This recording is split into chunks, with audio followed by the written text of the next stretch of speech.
Hi, welcome back to Book Club. So last time I actually misspoke. There'll be a couple more episodes. I'll look through my notes again. So about 3 more episodes. This one we're actually now into the components of the jet engine. And again, go read the book. This is especially all the examples are really great on this. But now we're going to get into the components, which is honestly this is where I spent my career as a professor. Doing like high pressure turbine work and low pressure turbine work, large eddy simulations of that stuff. So really pretty interesting. A lot of heat transfer, a lot of fluid dynamics and fluid flow going on there.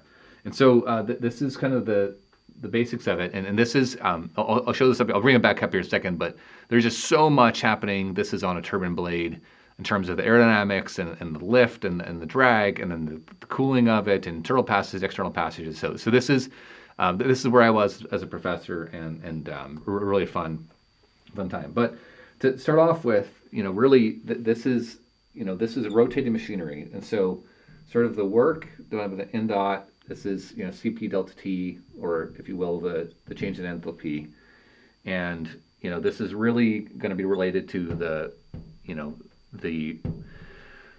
rotation rate times radius and the change in velocity that's either imposed or extracted from. Okay, and so all of this begins, and I'm going to draw this as carefully as I can, because this is not intended to be crazy complicated, and I don't ever draw these airfoils great. I probably should have drawn this beforehand and erased it 5,000 times. Okay, so and I'll use as many colors as I can, right? And so you have sort of the airflow that is coming at this blade, as an example. And I'll draw the diagram as sort of normally drawn in a textbook. Okay, but on top of that, all of these blades are rotating this direction. Okay, and so all of this is actually going like this.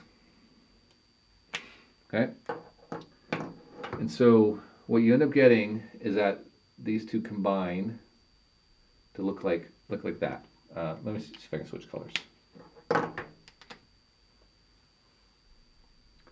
And so this is normal. This is highlighted here to really show, and this is getting messy, that while the flow is coming and now I'm going to put it like this.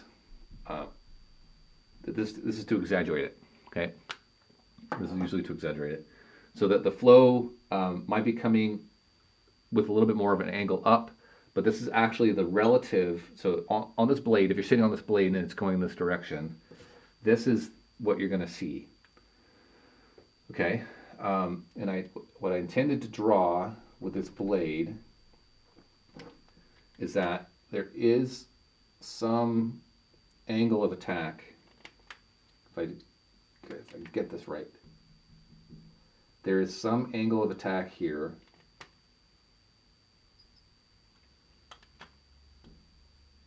alpha. All right, here we go. There is some angle of attack relative to the blade. So again, the blade is moving this direction. This is, say, a compressor blade. Now, what I want you to imagine happening, there's an angle of attack here, which means lift. And so the fluid forces on this are going to push this direction, which would slow you down. Right? If you're rotating this direction and the air pushes on you, it would slow you down. Well, since you're not slowing down, okay, this is attached to a turbine that's driving you. You're adding work to keep it at this speed, and so that work is being done on the fluid as opposed to the fluid just sort of lifting the blades. The work is being then done on the fluid, and so what's happening, that fluid is then gets compressed. Okay, and then you have a stator, a bunch of stator blades, because now that fluid is at some different direction. Okay, now the fluid is even more this direction. Again, these are sort of over exaggerations, and so now the flow, if you will, has been turned, and so the orange line turned it more this direction because you're shoving it. And so the stator blades then come in as these fixed points, usually attached to the outer casing, and that returns it back to the diagram I had here below. So that returns it to where now the next set of blades can show up and do the compression. Okay. So what are the limitations of this? A couple of things. And that's why fluid dynamics was an important part to this. You actually can go look at it in my thermal fluids lectures, but you have an adverse pressure gradient. Right? It is higher pressure here. If this is, say, 2.1, this is 2.2, right? The pressure at 2.2 is higher than 2.1. In fact, you have roughly in compressors these days about a 1.3 per across each blade, kind of stator and blade pair. And so there's a pressure gradient, and with an adverse pressure gradient, you can get separation. So that's usually what's limiting this. Okay, that's why you end up having a lot more compressor blades than you will turbine blades. Turbines are the other way. That's actually a pressure. You're going from high to low pressure, and so you actually your boundary layer is not going to pull off and detach on you. Okay, so that's one, and then the kind of showing a little bit of the design of what this looks like. Again, not quite to scale. These blades are gonna sort of look like this and attach to a rotor, right? And then the rotor actually gets thin, so you don't have a ton of rotating material. So a lot of cool stuff. And then this is like the shaft, centerline shaft, right? And then the stators are going to come in here, right? And the stators are fixed, and so there's usually a gap there. Okay, so why am I drawing all this? I'm drawing all this because the real engineering of this sort of kicks in, and you see there's a little gap there. It's because this blade is the one that's rotating, right? So this is rotating in this direction, and the stator is fixed. So this is stator. And so you have a gap there, and which means you have a gap here. And you always have a gap, and that's why some of these blades, when they get built out of like single crystals, is actually to really understand as it sort of warms up and spins, to really nail the growth of the blade, so that you can design it where cold the gap is this, and the hot the gap is like tiny, and so that eliminates the losses and the drag you have across that in both directions, right? Both the drag over at the top of the blade, and then the drag over the sort of the bottom of the stator, if you will. Okay, so there's a lot that gets designed into that. You have, these are usually built separately and then assembled anyways, and so you also have a gap here. A lot of times you'll have high pressure air that can come out. Again, you're going to have a gap, so you might as well use the gap to help your coolant, which is what it does. On the turbine side of things, you actually will then also have cooling holes kind of coming through the hub to help cool.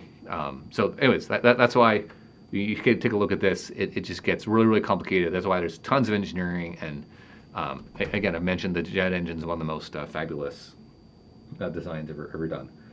Okay, now all of these also have a twist to them, right? Because these are three-dimensional and they're rotating. And so the blades will actually kind of spin as well, which is pretty impressive. And so there's a 3D nature to this on the twist, which is really, really cool. In fact, I had a dear friend of mine who was in the Navy, and then was a machinist mate in the Navy, and then ultimately came and got their engineering undergrad. And it was actually like in the Navy, kind of looking at these turbines, which they have for driving propulsion system. And I was looking at these twists that he was like, holy crap, like who the hell figured this out? I want to go be an engineer that can go figure this out. That was one of their motivations. So it's pretty damn impressive, okay? And I sort of mentioned it before, but in terms of a progression, in the 1950s, this is sort of compression ratio. 1950s, we had basically a pressure ratio of 13, and the other one I wanted to show here was compression ratio over each row, if you will. It was 1.16, and then in the 1980s, we gotten I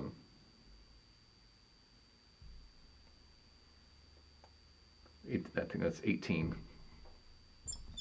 Yep. And we had gotten to about 1.25 per row, and sort of the 2000s time frame. we're now sitting at like 24 to 27, and we're getting close to like 1.35 per row. So it's pretty damn awesome. Okay, and I think we used to have just like kind of the total number of rows is also we've been able to go up. All right, so it's pretty impressive. And then on the turbine, it's basically just the exact opposite. So if I were to draw this with the rotors, it is on the turbine 0.57. If you do 1 over to try and compare apples to apples, this is 1.74.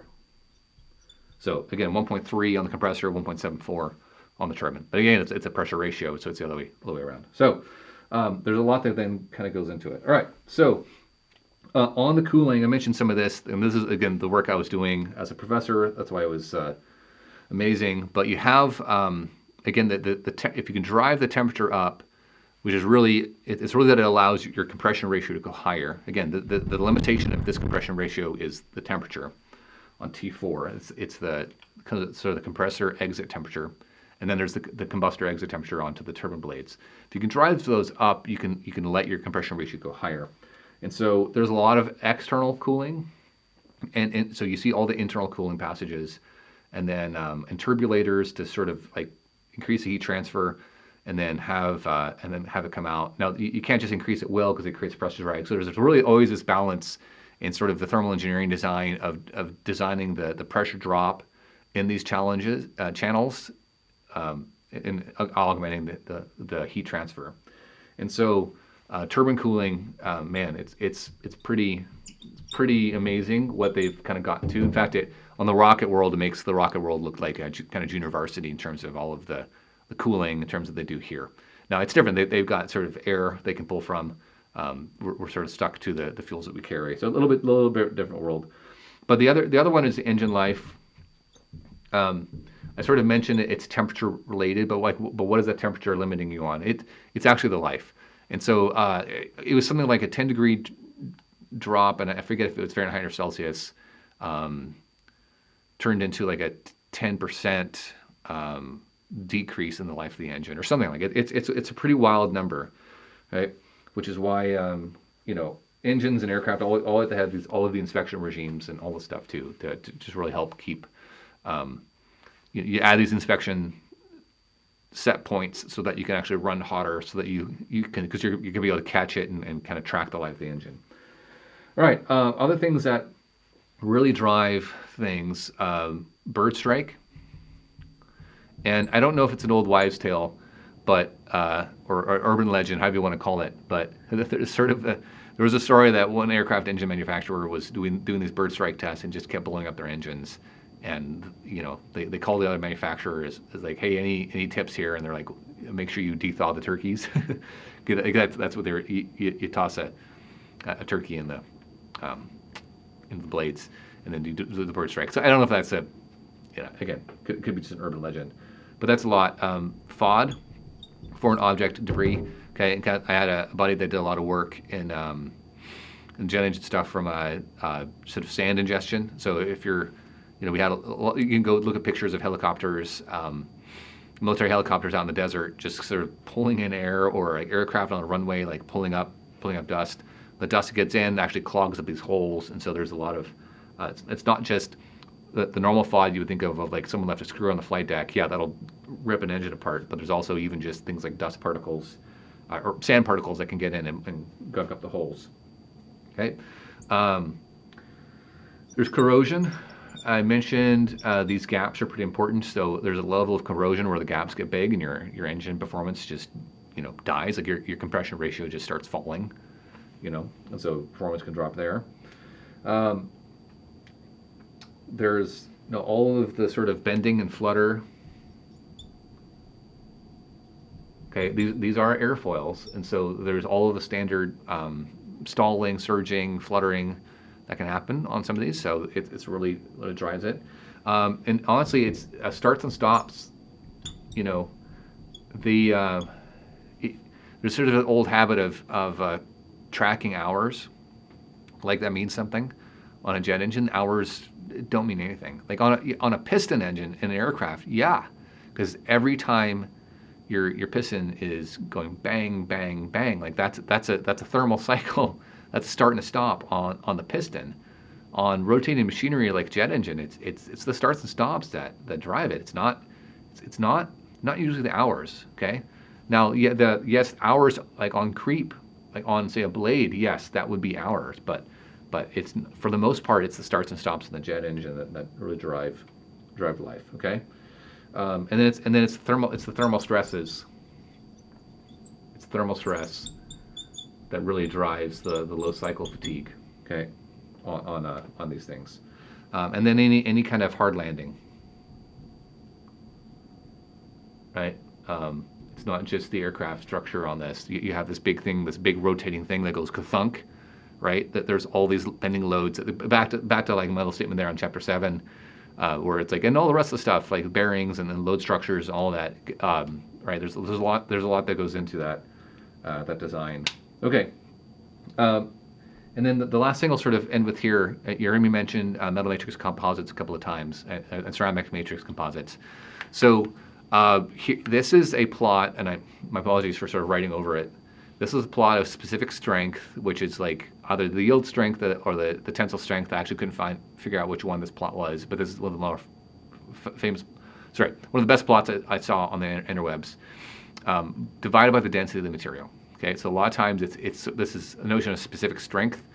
It's not the yield strength you're worried about in aviation. It's the yield strength compared to its weight, or it's the yield strength compared to its weight squared. There's different ways of sort of looking at this. And the thing here, and it says steel on this diagram, but I'm going to also mention basically steel and aluminum have the same specific strength. And so it's more that aluminum lets you do thinner gauges. So if you're doing like wings, you can't have a thin steel, let's say like 16 gauge or 14 gauge steel, which we could start getting really, really thin. Like someone could poke through that with a hammer. And so you're usually thickness limited in aviation, which includes rockets. Okay, it's only now when you make a rocket as big as Starship and super heavy, it's only then that you're not thickness limited by that aluminum or that aluminum lithium that rockets have been made out of. You're now not thickness limited, and so that's why stainless steel at that scale, absolutely stainless steel is the way to go. There's no doubt about it, because it's this plot. It's not just steel here; it's steel / aluminums. Titanium is a little bit better, okay, but just a little bit. Now it's more that titanium is crazy expensive, but titanium is about the density of aluminum, and so again, you can't choose steel on some of these. Like stainless steel would survive up to temperatures you see here. Now, if I were to draw aluminum on this plot, let's see if I can do it live. My finger here, okay, that might be aluminum, right? Aluminum really dies quickly with temperature, and so that's steel is going to extend it. So where on a like say a hypersonic aircraft, you might really, if it's titanium versus steel, the answer is titanium, because again, you would be thickness limited. Nickel, so super nickel alloy is what we use like on a rocket engine and things like that. It's because it gets you way out here, pretty dang far, and so it's pretty nice. Okay. Lot of good high temperature stuff. You haven't seen too many titanium aluminides. It's not like, yes, titanium, there are blends of titanium that have aluminum and vanadium in it. That's what I'm talking about. This is actually like they're almost kind of one-to-one titanium aluminides.